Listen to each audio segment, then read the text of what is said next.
Okay, Tyrone got their second win from three games yesterday, beating Kerry 14 points to 13.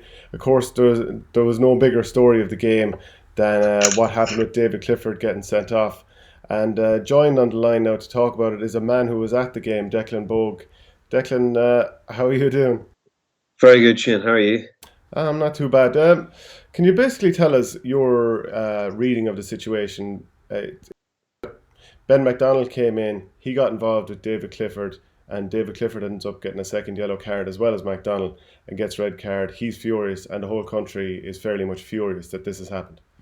Yes. How often have we seen it in recent times where the defender is wrestling with a forward, it's instigated by a defender, and then a referee comes in, has a look, consults the umpires. The umpires seem to suspend reality and make out that two people were just as culpable as each other and issue another yellow card for both. Where we were yesterday, we were actually in the pavilion, some journalists, and so I was directly looking down at it and saw it at the time and just thought, oh no, that's just going to be a yellow card for the defender. And when the referee consulted with his umpire and David Clifford had his reaction, he was perfectly entitled to that reaction because it was a ridiculous decision. Um, and you could say that you could blame it on Fergal Kelly, but the referee. I don't because Fergal Kelly's only acting on the advice of the umpire. There, the umpire saw it. It was directly in front of him, and it is inconceivable how he reached that conclusion. I mean, it's just madness. I cannot understand how you could be standing looking at that situation and come to that conclusion. Do you feel that this was just an element of if you're playing Gaelic football in the real world, you're going to just come up against this sort of stuff? So, David Clifford, over the course of your career, you're going to have to just put up with shenanigans. It's not a Tyrone thing. This is just Gaelic football. There's possibly a bit of that, and it's and people will say, that's senior football. They will also point to the fact that David got booked in the first half for what looked like there was no contact. It looked to be a dissent issue. And if you didn't have that dissent issue, then the second yellow card wouldn't have amounted to anything because it was in 65 minutes or whatever time it was. Uh, and they will also point to the previous examples of players such as Peter Canavan, who got fairly roughed up in the early part of his career and then learned how to defend himself. And by the end of it, nobody was messing about with him. Does that make it right? I don't think it does. And it just there's just such a level of tolerance of bad behaviour and cheating in Gaelic football. And it does it a huge disservice because the game is getting better and better all the time, but yet the sophistication in which teams cheat is just getting more advanced or just more practiced. Or I'm not saying that it's trained or coached in any sense, but certainly teams are far more aware to it. Uh, does bug me sometimes because there's a real lazy element of that's Tyrone, and Tyrone really seem to be poster boys for it. Like, um, can I go on in this? Like, is it I mean, No, yeah, go ahead. Yeah, yeah, I mean, in the same game, Peter Hart gets dragged into a pull and dragon match after having been booked in the first half, and he got his red card. It was for the exact. It was for more or less the same kind of carry on. Uh, Mickey Hart is often said to, because this has affected him and his players just as much as anybody else, and he's often said that, I've never seen a forward being an aggressor in that situation. A forward's always trying to get away from the defender, a defender's trying to drag him in. So Mickey himself will know that what happened yesterday in Edendorf was wrong with David Clifford. Equally, he knows what happened to, say, Sean Kavanagh in 2016 against Lee Keegan, where he was just, I mean, as soon as before the ball was thrown in for the second half, he was brought to the ground by Lee Keegan wrestling, and he got his first yellow. And then, lo and behold, a bit of a high challenge later, and the player probably made a meal out of it, which we see all the time too. And then Sean Kavanagh's off in, one of the biggest games he's going to play.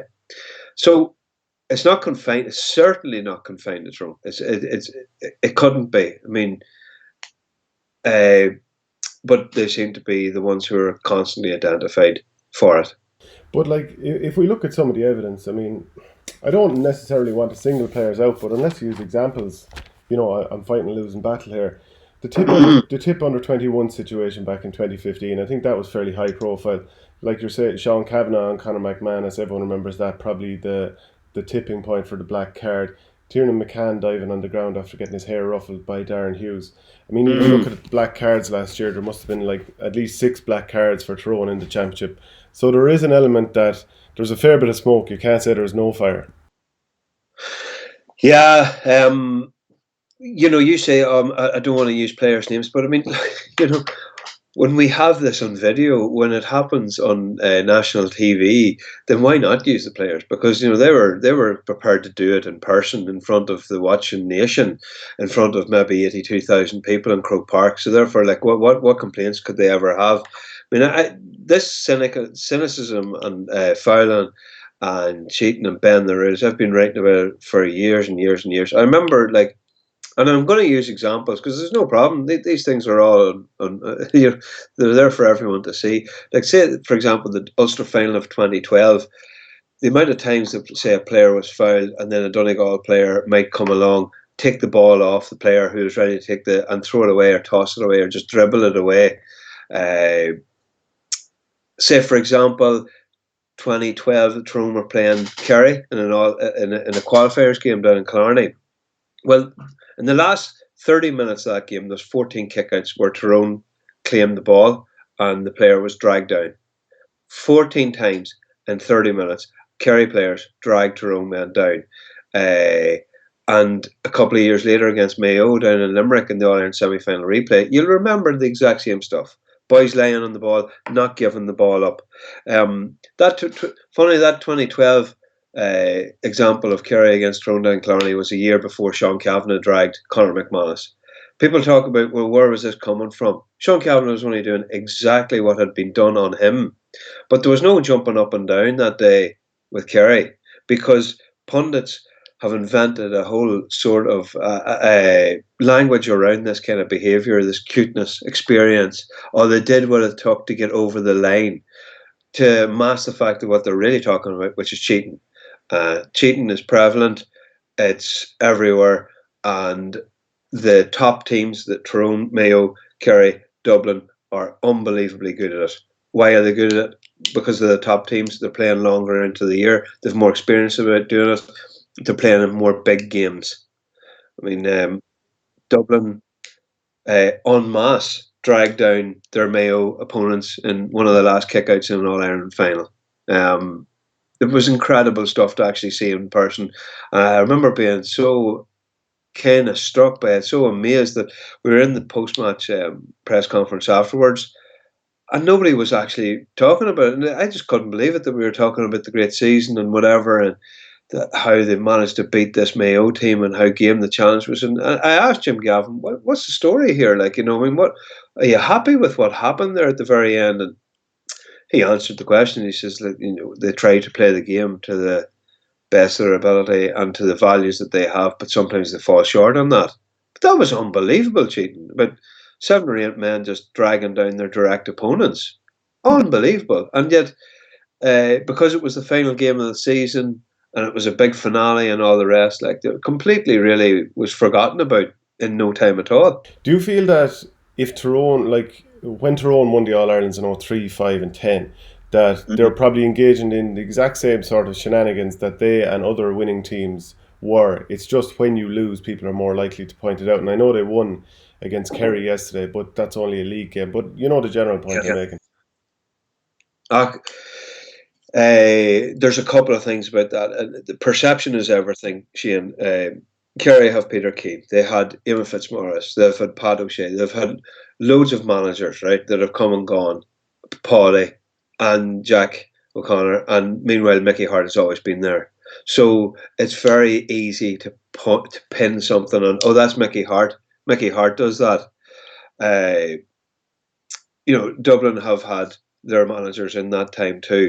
So therefore, it's almost like you're giving a dog a bad name, saying Mickey Hart saying that, as if too, like, don't forget that these boys are all on the pitch these are players that have their own mind too. See For David the Clifford. Logans over the under 21s, it's not like this was just like. Are you even suggesting that, like Mickey Hart, because his name's associated with Tyrone, any other Tyrone team too that engages in any sort of shenanigans, they're going to get tarred with the same brush? Uh, but you see, every team does it.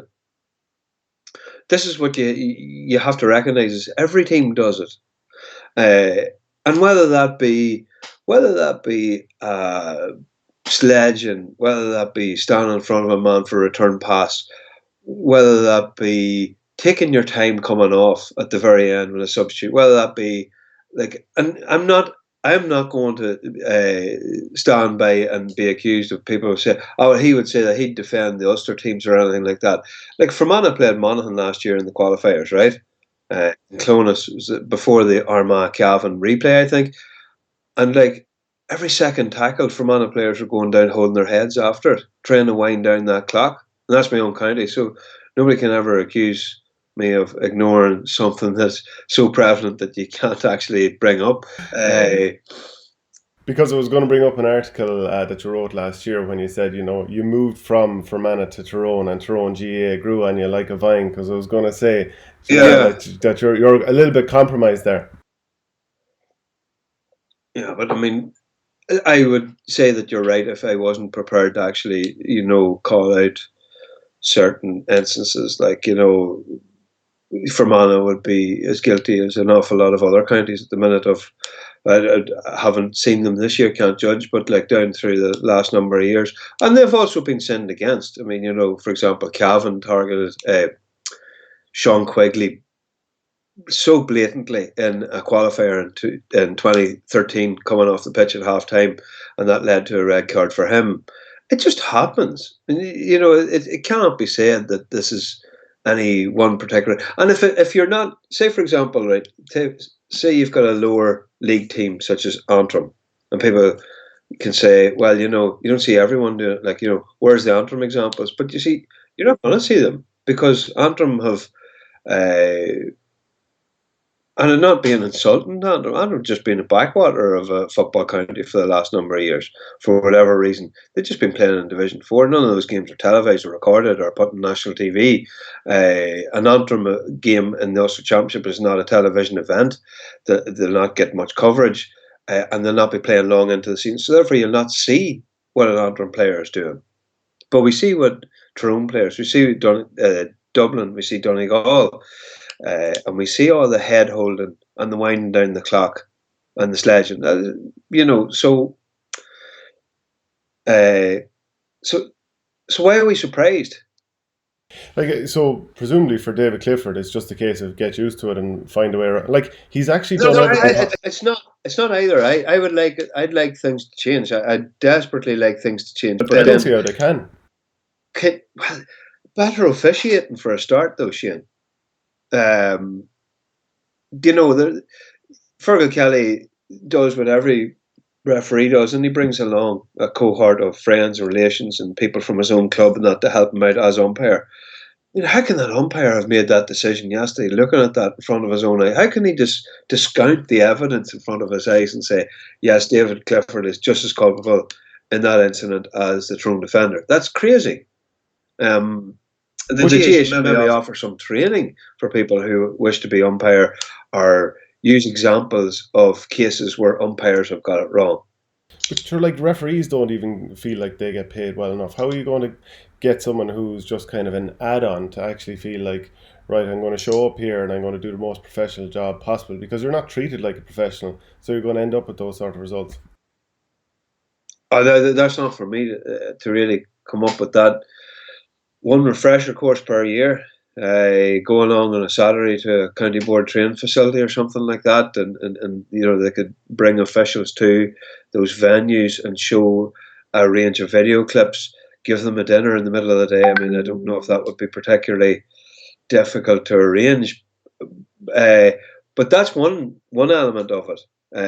That could definitely sort out a great deal of stuff that goes on around the goalmouth during games. But umpires essentially, a lot of the times they will get it wrong, and there's sometimes just nothing we can do about that. It's human error. Actually, just seeing as we're talking about players getting close attention and that kind of thing, Peter Hart, who played yesterday, I think it wouldn't be unfair to suggest that in the last few big games against, we'll talk about Kerry and Tom O'Sullivan, if I remember correctly, and against Dublin with John Small, he struggles to get himself into a game. He gets very, very close attention. How does he get himself into these big games? Because it seems like it's very, very difficult for him. It would, because, and it must be extremely frustrating, because I would have seen Peter Hart in a lot of club games too, like down through the last number of years, because not that far away, Ballygolly, Marigal Kieran. And he is a clean footballer. He doesn't do the dirty stroke, and he just wants to play football. And when it comes up against,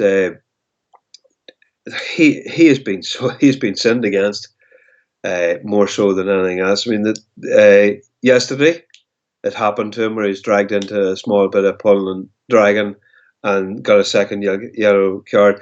John Small normally picks him up when they're playing Dublin, and I mean, this is something that other people were highlighting there recently. The All Ireland final, like, Peter Hart and John Small got into a pulling and dragging match, and John Small goes down holding his face. I mean, I don't know. You've played enough. You've played enough football and hurling to know that if you're hit in the face and someone's trying to drag you to your feet, well, you don't continue holding your hands over your face. You try to actually grab the other person and do something about it. It's a totally unnatural response to being dragged around the place. So that's what he has to face. He had to face last year where in the All Ireland semi final, the referee was looking directly at Thomas O'Sullivan, just a series of big two-handed shoves into his chest, and did nothing about it. But if a defender is doing that and the referee's not going to actually respond, then why wouldn't he keep on doing it?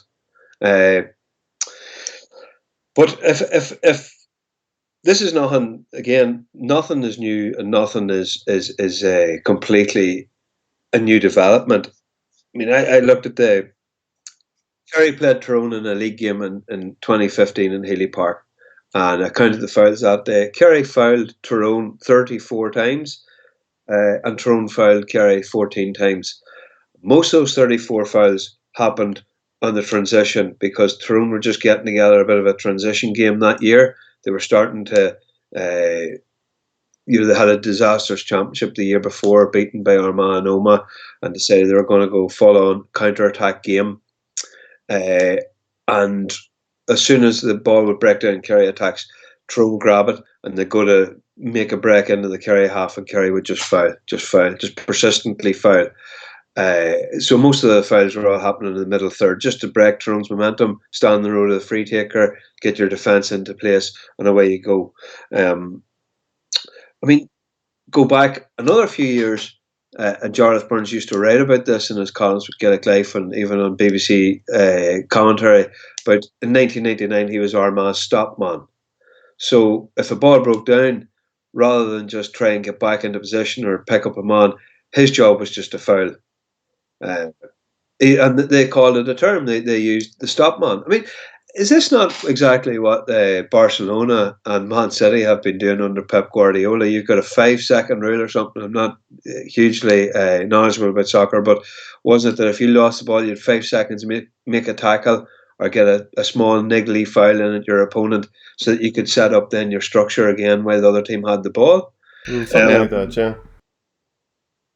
Do you know what I'm going to talk about now? I mean, we can talk about it being a recent development, cheating, sledging, bend the rules, being cute, experience. But like in 1946, Antrim came out of Ulster and they had a brilliant team and they had this hand passing. They had this pattern of play that they just knit together a load of wee hand passes, and teams found it very hard to cope with because back then you were very rooted in the grid style where you had your 3-3-2 midfielders, 3 halfbacks, and 3 fullbacks. So Antrim came along and won also this way with this hand passing style. Kerry had seen them coming a long way out, met them in an All-Ireland semi-final, and they just basically cleaned out the third man. So if I hand passed it to you, and then I was looking for the return, a Kerry player would flatten me. And this isn't an accusation. At the time, Antrim tried to appeal it for roughhouse play, and have the game replayed. But Kerry players, Paddy Kennedy and Joe Keohane, they talked about it years later in an interview and said that the whole point was that if a player made a pass and then looked for the return, that you'd run alongside him and hold his two arms down. You know, I mean, is that there's the precursor of the black card there all the way back in 1946. So I don't know if we're going to find a solution on this show today, Shane, but like this cynical play has been around forever. Well, then what about Tyrone overall? Because I thought they were, I mean, I have to say, I thought Kerry were ridiculous in the fouls that they gave away in the first half that kept Tyrone in the game when that wind was so chronic. 8 points to 4 at half time. Niall Morgan had scored a few frees. Darren McCurry ends up scoring. I think they both got 5 frees each. Brilliant with the frees. Were you impressed overall with Tyrone? Yeah, I was, I've got to say, and I was at the match the week before in Castleblaney where I was very unimpressed and just didn't think they had the energy. It was a significant change up in approach and personnel. Like Mark Bradley and Ronan O'Neill were the full forward line in Castleblaney. And I think, and I could stand corrected, but I think between the two of them over whatever minutes of football, 78, I think there was one shot that the pair got off. And I think that was blocked by Ryan Wiley. So, you know, the two of them just couldn't feel their way at all into the game. They had very little presence up there, that no reference point up top. So what did Mickey Hart do for the visit to Kerry? He put Daniel Kerr in the full forward line, and he was practically on his own entirely for the first half. And what they did is they slung about 7 players right across the 45-metre line. Frank Burns was a sweeper, and Colm Kavanagh was a sweeper too. And what they did is they just challenged Kerry. Well, you know, you've got the win, so you're either going to have to kick world beater points, or you're going to have to run through all our defenders. And on a heavy day, you know, this all works out in the end in hindsight. Like, but on a heavy day, and you're trying to constantly run through people like Tigers tacklers, like, you know, Kieran McGeary, and they're flaking away at your arms and your shoulders and everything else, and it's just sapping you and sapping you. And to me, it looked certainly that Kerry were completely gone in the last 15 minutes in terms of fatigue. David Clifford had a 21-yard free that he hit short, which I don't think we're ever going to see that again. But they offered nothing in the second half in terms of attack and threat. Rory Brennan had held Paul Geaney scoreless throughout the game, and they just, you know, you'd only Sean O'Shea and David Clifford who'd scored. Micheál Burns had a brilliant point from play, but essentially Tyrone softened them up by having a huge defensive screen in the first half, inviting them to run through, sap their energy, and then in the second half, then they pushed everyone up, and they nearly went man for man. Still kept a bit of cover at the back, but there wasn't near as much, and just went at it. And I just thought it was very clever. The matchups that they chose, the shape, the way they were able to change their shape from first half to second half. Substitutions, fair enough. One or two passes might have went awry with one or two replacements.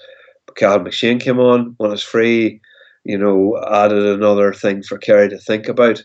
And it was one of those days that tactically it just came off for Tyrone. Because the way you were talking with the previous week, Ronan O'Neill and Mark Bradley being up front, if Cathal McShane didn't come back, it would feel like that Tyrone were going back to what, you know, I mean, Sean Kavanagh retired, so they didn't have a fulcrum or like a focal point up front. They went with smaller guys. That didn't necessarily work. Then Cathal McShane was the perfect kind of combination of an athlete, but someone who can score and is kind of elusive too. So I would have thought the prospects for the season are going to be dour enough if McShane didn't do a U-turn. Yeah, it wasn't looking good. Things were not looking good for them, but it's almost like it's flipped on its head entirely, because you can look at it and say, you know, Conor McAlliskey was a very good forward, very underrated forward for Tyrone over the last number of years, and he decided to take a year out. And McShane looked like he was going to America or Australia. Matty Donnelly's still injured. Paddy Hampshire is still coming back from injury. Ronan McNamee took a knock on the head against Mullins. You're kind of thinking, well, is this, you know, you look at the full back line that was in the 2018 All-Ireland final. You had Michael McKiernan, Paddy Hampshire, and Rowan McNamee, 2 All-Stars, and McKiernan. And you're thinking, well, none of them's going to be available for that Kerry full forward line. Turns out Rowan McNamee's not too bad. He was able to play.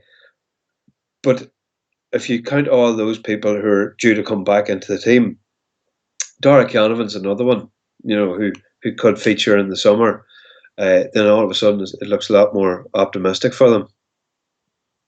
The way you look at it, will Ronan McNamee pick up David Clifford again in the summer? Now, maybe you can tell me differently, but from what I was watching on the TV, it looked like McNamee was picking him up most of the game. But there were times that when Clifford gets the ball in his hand, and this is the same for any defender, once he gets it in the hand, it's probably just going to be a point.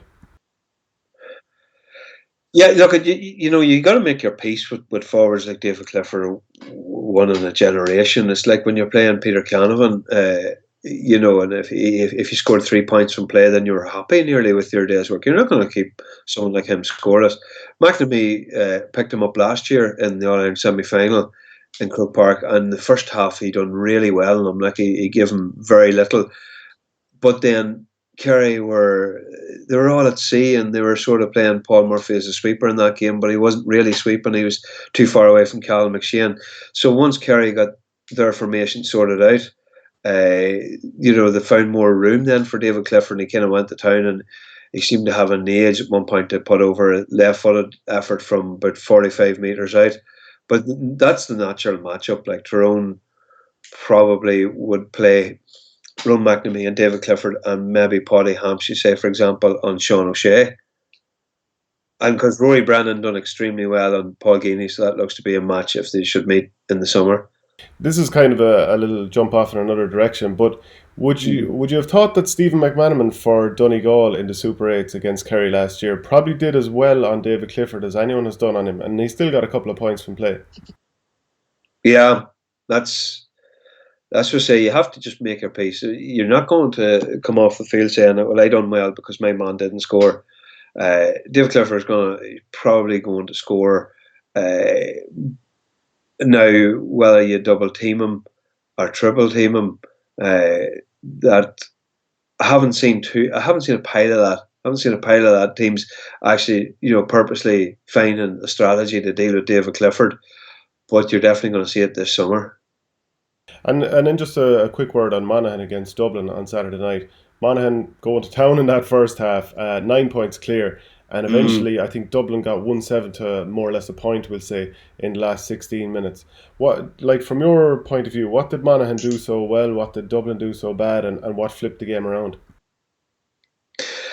Wasn't watching it closely, Shane. I did sort of watch it, nursing a wee baby, but it seems to affect a lot of teams. A little bit of white line fever against Dublin that you can, but at the start you can get a real run on them and bring a brilliant energy and all the rest. But Dublin seemed to settle, and then the impact of their substitution, like you're bringing on Paul Mannion, he transforms a forward line anyway.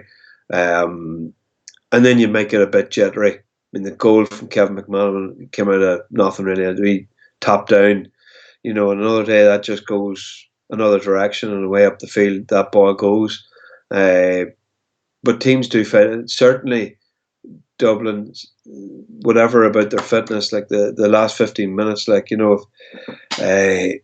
there's any team that can match them over that period, it's yet to be seen. Because they're so strong and so they finish so strong, and their key men just get going.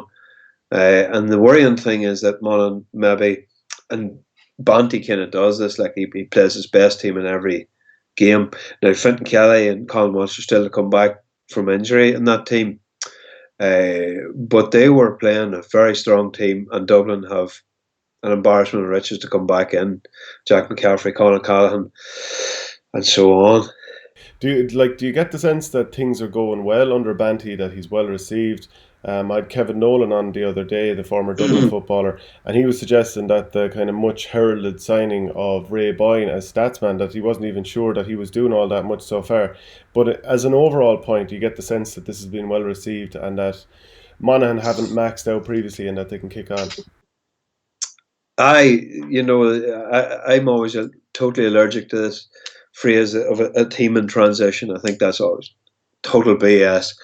You can only ever enter the competitions you're in, and that's your team, and you get on with it. But this idea of saying, "Oh, we're in transition," is only a ruse for some managers to buy themselves time or sympathy or whatever.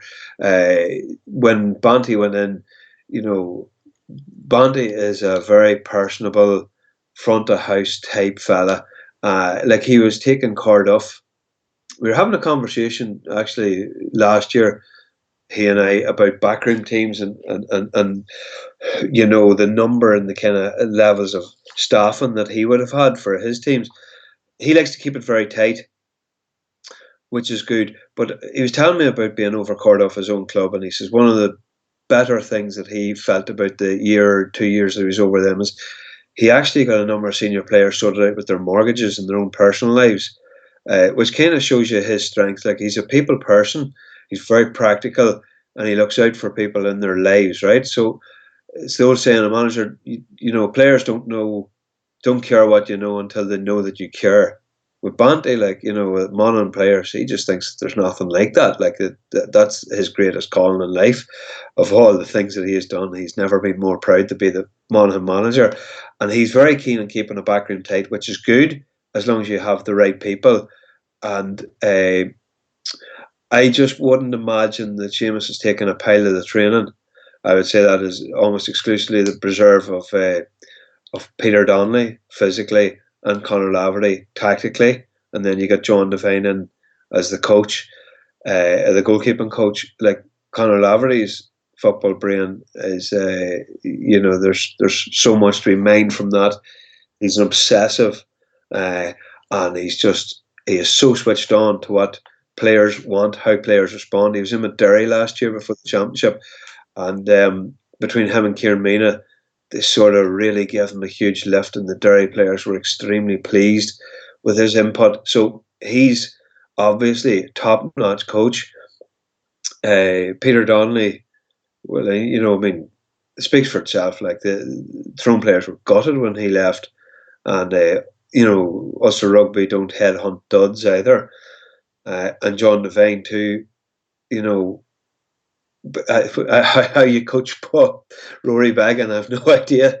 But yeah, look, why wouldn't Monaghan make another push? Why wouldn't they just be just as competitive as they have been under Malachy? Do you see any reason why Tyrone's physical conditioning would go backwards at all because they don't have Peter Donnelly? And have you noticed anything about Monaghan yet, or is it a bit too early to say about that physical? These boys, you're asking me about physical conditioning, and a lot of those Tyrone players were kind of hanging about the pavilion before the game and after the game yesterday. These people are just an outrageous nick. How good can you be? When you're looking at, say, Matty and Richie Donnelly and Paddy Hampshire and Declan McClure and all these fellas walking around just in their civvies. There's no such thing as off season for these fellas. So how do I measure it? You can only see what you're seeing. You say what you're seeing in front of your eyes. Tyrone certainly finished a lot stronger than Kerry yesterday.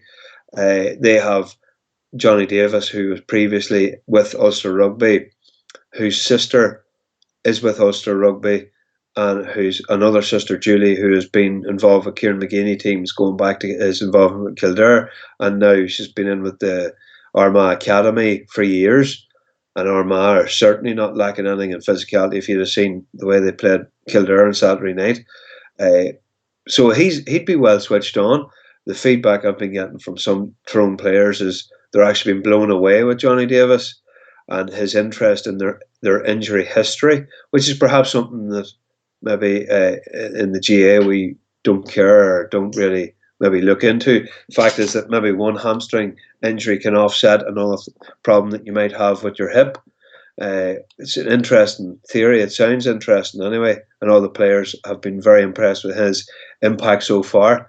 So I don't think they're going to lose an awful deal that way, even though people were kind of upset and thrown when it happened.